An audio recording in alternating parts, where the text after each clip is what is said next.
ഭഗവാനെ രക്ഷിക്കണേ. വന്ന് നോക്കുമ്പോ ഒന്നിനും ഒരു കുറവ് തോന്നരുതേ. അളിയോ, ഇതിപ്പോ ആകെ മൊത്തം നോക്കിയാൽ ഒരു വിദേശ പര്യടനത്തിലുള്ള കെട്ടുംപെട്ടും ഉണ്ടല്ലോ. പൊന്നളിയ മിണ്ടിയേക്കല്ലേ, ഇതെല്ലാം അമ്മയുടെ ചിട്ടയാ.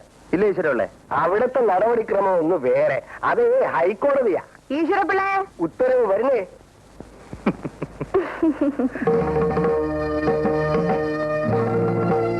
എന്റെ സൂട്ട് കേസ് മുറിയിലുണ്ട്, എടുത്തോണ്ട് വരും. ഉത്തരവ്.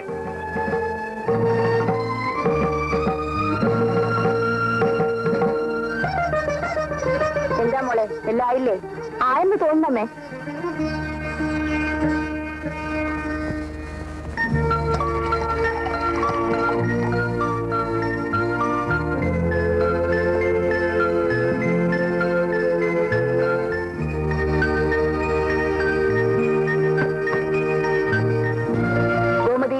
പാത്രങ്ങളെല്ലാം കഴുകി അടുക്കി വെച്ചോ?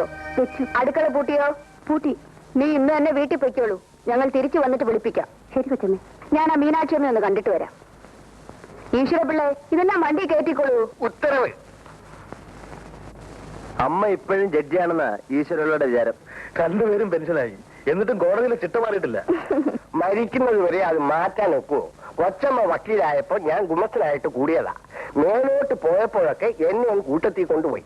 ഹൈക്കോടതി ജഡ്ജി ആയപ്പോൾ ഞാൻ അവിടുത്തെ ശിപായിയായി. പെൻഷൻ പറ്റി പോന്നപ്പോ എന്നെയും കൂട്ടത്തിൽ കൊണ്ടുവന്നു.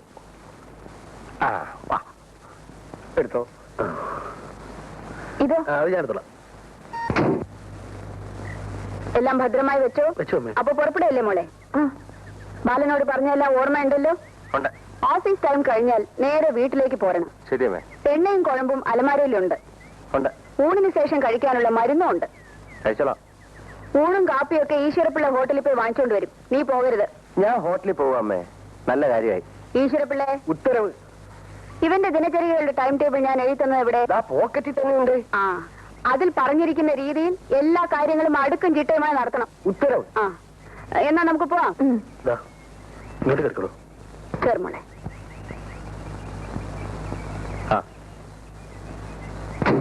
അല്ലയോ, പോട്ടെ. ശരി.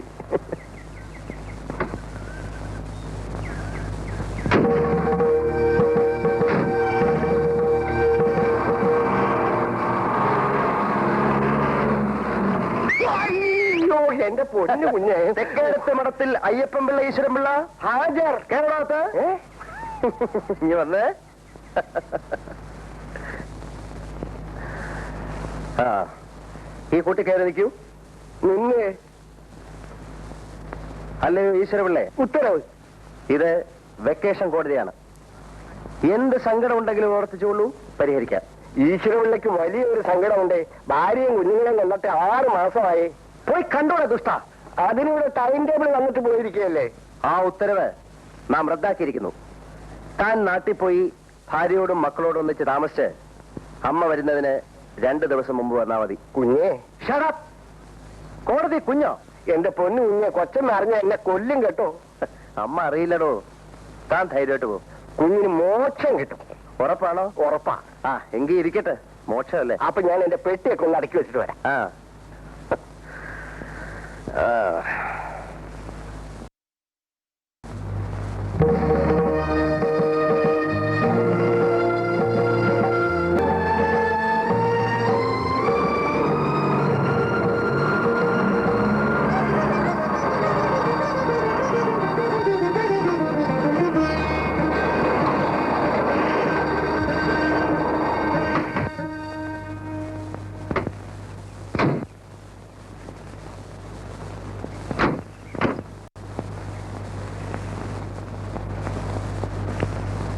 അല്ല, ഇതാരൊക്കെയാ വന്നിരിക്കുന്നത്? ബിന്ദുവൾ മുത്തച്ഛന്റെ അടുത്ത് വാ. അപ്പൊ മോക്ക് മുത്തശ്ശി മതി, മുത്തച്ഛനെ വേണ്ട അല്ലേ? മോളെ അമ്മയുടെ അടുത്ത് വാ. അവൾ അമ്മയുടെ പ്രൈവറ്റ് സെക്രട്ടറി അല്ലേ? എപ്പോഴും അമ്മയുടെ കൂടെ തന്നെയാ. താനാണ് ഇവിടുത്തെ തോട്ടക്കാരൻ? ആന്നേ. ഈ ചെടികളൊക്കെ കാട് പിടിച്ച് നിൽക്കുന്ന കണ്ടില്ലേ? ഇയാള് ശ്രദ്ധിക്കുന്നില്ലെങ്കിലും രാജലക്ഷ്മി അമ്മയ്ക്കെങ്കിലും ഒരു ശ്രദ്ധ വേണ്ടേ? വീടിന്റെ മുമ്മശം കിടക്കുന്ന കിടപ്പ് കണ്ടില്ലേ? തമ്പയും ഇതൊക്കെ ഒന്ന് ശ്രദ്ധിക്കാത്തതാണ് കഷ്ടം. രാധികേ, നീ പരീക്ഷയ്ക്കൊക്കെ നല്ലപോലെ എഴുതിയോ? ഞാനിപ്രാവശ്യം എഴുതിയില്ല ആന്റി. വൈ? തോറ്റു പോകുന്നു പേടിച്ച് അവൾ പരീക്ഷയ്ക്ക് പോയില്ല. തോൽക്കാൻ കാര്യം? കുട്ടികൾ നല്ലപോലെ പഠിക്കുന്നുണ്ടോ എന്ന് ശ്രദ്ധിക്കേണ്ട ചുമതല രക്ഷകർത്താക്കളുടേതാണ്. നിങ്ങളോടും ഇതൊക്കെ പറഞ്ഞു തരണം. കഷ്ടം കഷ്ടം.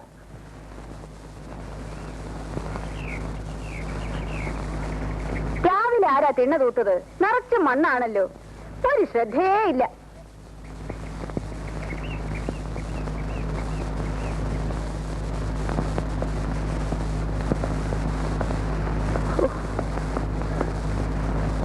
തമ്പി, ഇതാരാ ഒരു പുതിയ കക്ഷി? നമ്മുടെ സ്വന്തം കക്ഷി തന്നെയാ. എന്റെ അനന്തരനാണ് വേണുഗോപാൽ. ഇവിടെ വരും. ഈ ബുക്കുകളൊക്കെ എന്താണ്? കണക്കുകളാണ്. ഉണ്ണികൃഷ്ണന് കോടതിയിലൊക്കെ പോകണ്ടേ, അതുകൊണ്ട് എസ്റ്റേറ്റ് കാര്യങ്ങളൊക്കെ നോക്കുന്നത് വേണുവാണ്. ഓഹോ, പുതിയ അപ്പോയിന്റ്മെന്റ് ആണല്ലേ? Are you graduate? Yes.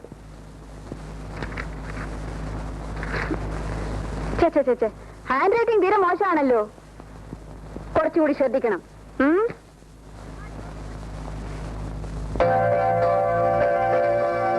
Rajalakshmi എന്നേ, ആ ജോലിക്കാരെങ്കിലും വിളിപ്പിച്ച് ഈ ലൈറ്റിലെ ചുക്കുലി ഒന്ന് തുടപ്പിച്ചൂടെ? ചേച്ചേ, ഒന്നിനും ഒരു ശ്രദ്ധയില്ലാതായാലും എങ്ങനെയാ? തമ്പി, എവിടെയാണ് എനിക്കുള്ള മുറി? മോളെ, ആന്റിയെ വിളിച്ചോണ്ടു പോ. വരൂ ആന്റി. വാ മോളെ.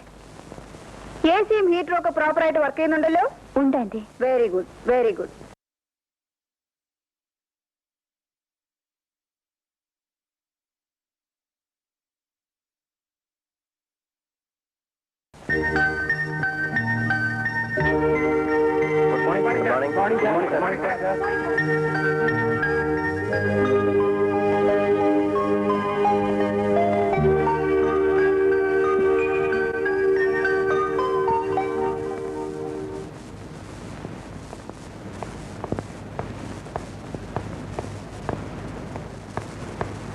സാർ, കംപ്ലീഷൻ സർട്ടിഫിക്കറ്റിന്റെ കാര്യം സാറിനെ ഓർമ്മപ്പെടുത്തണമെന്ന് മിസ്റ്റർ മേനും ഫോൺ ചെയ്തിരുന്നു.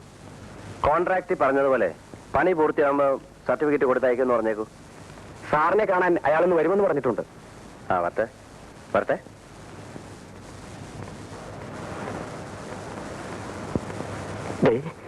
എന്റെ കാര്യം ഒന്ന്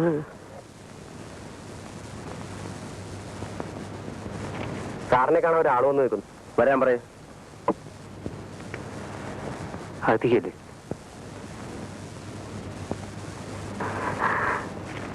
ഗുഡ് മോർണിംഗ് സാർ. മോർണിംഗ്. സാറിന് എന്നെ പരിചയമില്ലെന്ന് തോന്നുന്നു. പരിചയപ്പെടേണ്ട കാര്യം എന്തെങ്കിലും ഉണ്ടായിട്ടുണ്ടോ? സാർ എന്നെ ഒന്ന് രക്ഷിക്കണം. അതിന് നിങ്ങളെ ഞാൻ ശിക്ഷിച്ചില്ലല്ലോ. തൊട്ട കൈ കൊടുക്കാണല്ലോ സാർ. Please help me. നിങ്ങൾക്ക് എന്താ പറയാനുള്ളത്? എന്റെ പേര് സുഗുണേന്ദ്രൻ. പക്ഷെ ഒരു ഗുണമില്ല സാർ.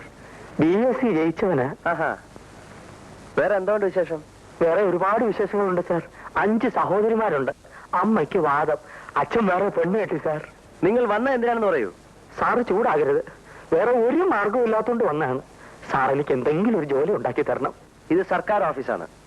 ഇവിടെ ജോലി വേണമെങ്കിൽ PSCയുടെ നിയമനം വേണം. അതെനിക്കറിയാം സാർ.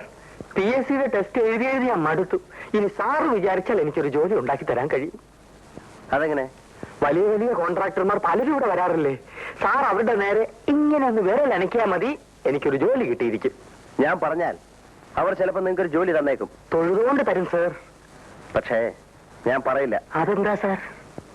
ഞാൻ പറഞ്ഞിട്ട് അവരെന്തെങ്കിലും ചെയ്താൽ അവർ പറയുന്ന എന്തെങ്കിലും ഞാൻ ചെയ്യേണ്ടി വരും. കോൺട്രാക്ടർമാരുമായി അങ്ങൊരു ബാധ്യത ഞാൻ ഇഷ്ടപ്പെടുന്നില്ല. മനസ്സിലായോ? പോണം.